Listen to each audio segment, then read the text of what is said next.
David Ricardo seorang tokoh ekonomi yang berasal dari London, Inggris. Lahir pada tanggal 18 April 1772. Sejak kecil, ia sudah akrab dengan dunia perdagangan dan investasi karena bisnis keluarganya.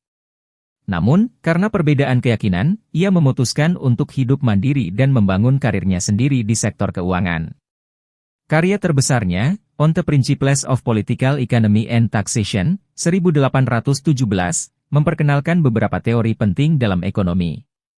David Ricardo mengemukakan beberapa teori antara lain. 1. Teori sewa tanah.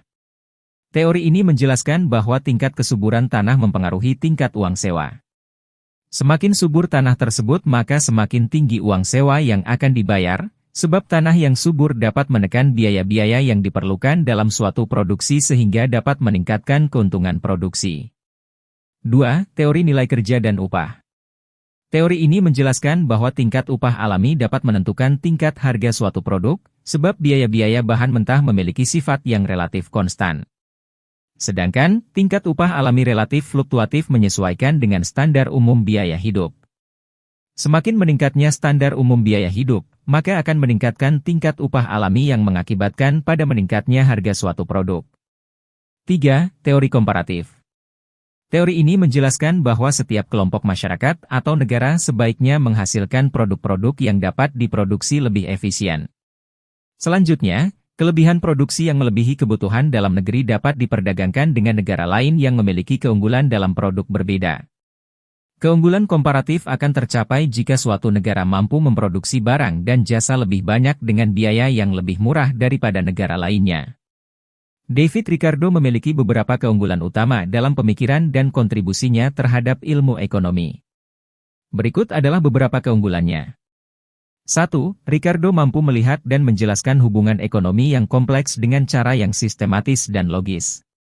2. Ricardo adalah pencetus teori keunggulan komparatif yang menjadi dasar teori perdagangan internasional modern.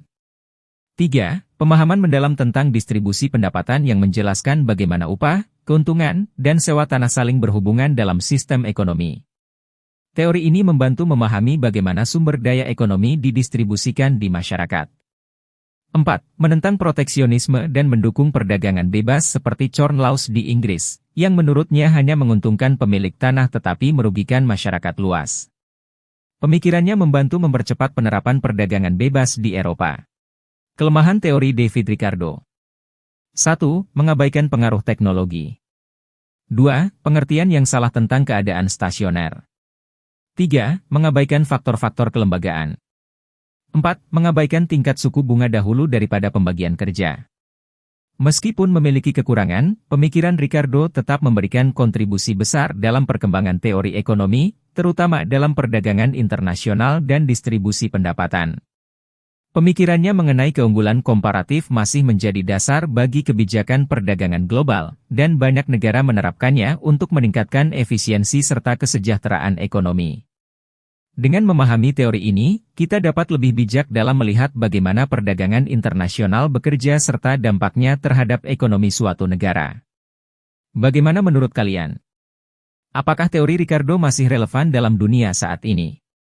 Tulis pendapat kalian di kolom komentar. Terima kasih sudah menyimak. Sampai jumpa di video berikutnya.